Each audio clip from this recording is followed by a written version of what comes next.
Now, in a previous week, we discussed the qualities of an exceptional opportunity and an exceptional quality team that is a good fit with the opportunity. These variables will certainly go a long way to reducing perceived investor risk and attracting the necessary resources at the right price. But what other variables contribute to an investor's perception of risk? We discuss a few here. The first variable is how many milestones have been achieved to date by the entrepreneur.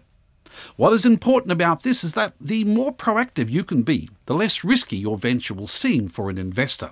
And when a venture is less risky, the greater the chance of raising finance from an investor, and potentially the less expensive this will be.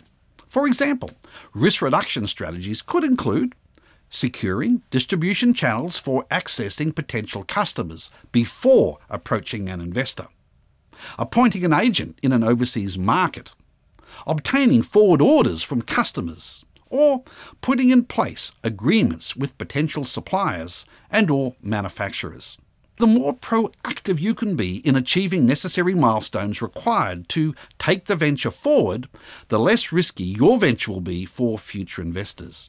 And this can improve your chances of raising funding for your business, and that the funding will be less expensive in terms of the equity position an investor may want to take. Another variable is what industry your venture is in, because some industries are seen to be more risky than others. For example, investing in agriculture or aquaculture is seen by many investors as too risky because things that live can die prematurely if the environmental conditions are not right. Agriculture is an industry that is at the mercy of the elements, pests and diseases, amongst other factors. And so investment in these industries tend to be by specialist investors, those that understand the nature of how these industries operate and the environmental factors that influence them. Going to a traditional investor for funding into an agricultural business may result in rejection. Another variable to consider is the timing of expected exit for your investors. Most formal professional investors want to get in, make some money, and then get out of their investment so that they can provide a return of capital to their investors and allow them to invest in other opportunities.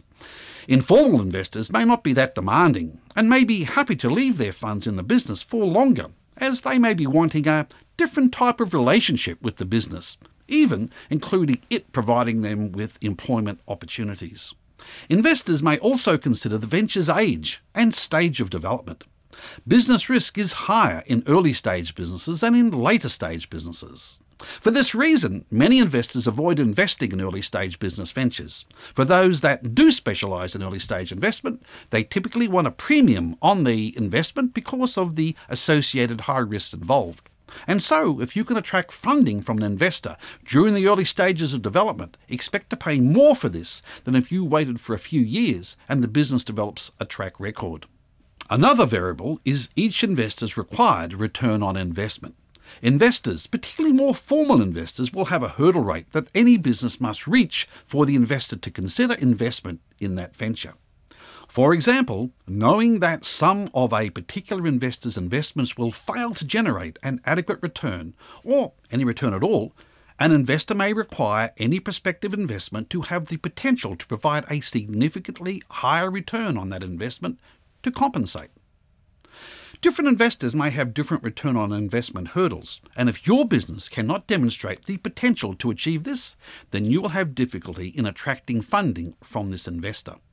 Another variable is the amount of capital an investor will provide, and for what amount of equity. Some investors, such as business angels who are using their own personal funds, may be limited in terms of the maximum amount they can invest. Other more formal investors may not invest under a certain prescribed amount, such as $1 million or $10 million. To improve the chances of success in raising finance from an investor, you need to understand the minimum and maximum levels of investment they typically are prepared to make, either alone or syndicated with other investors. The founder's vision may also impact whether an investor invests or not.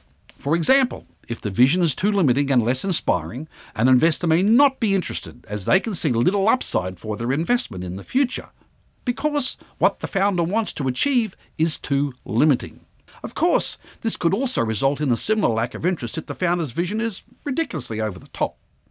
The vision needs to stretch the entrepreneur, but be attainable to be of interest to an investor. The relative bargaining position of an entrepreneur when it comes to raising finance will also be a factor in whether an investor wants to invest, and if so, at what price.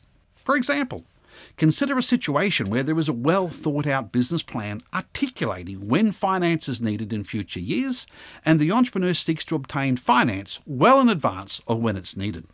Now, consider another situation where there is little in the way of any thought as to when finance is needed in the future, and the entrepreneur has only just become aware that finance is desperately needed for the venture to continue. Financiers like to think that entrepreneurs are across key issues such as cash requirements of the business.